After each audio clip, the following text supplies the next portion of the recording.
अस्सलाम वालेकुम, welcome to देसी फ्रेंच किचन। उम्मीद है आप सब खैरियत से होंगे। आज हम बताएंगे गरम मसाला बनाने का तरीका।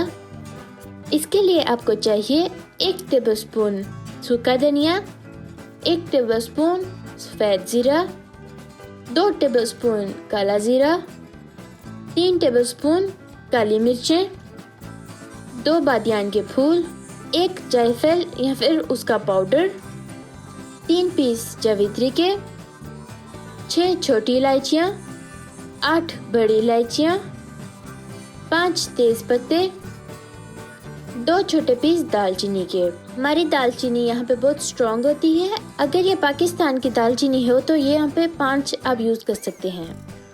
और 1 टीस्पून लौंग।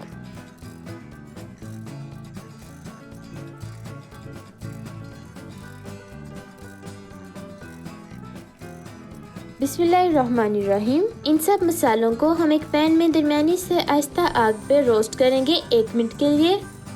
उसके बाद हम इनको एक ब्लेंडर में डाल लेंगे और इनका अच्छी तरह से पाउडर बना लेंगे।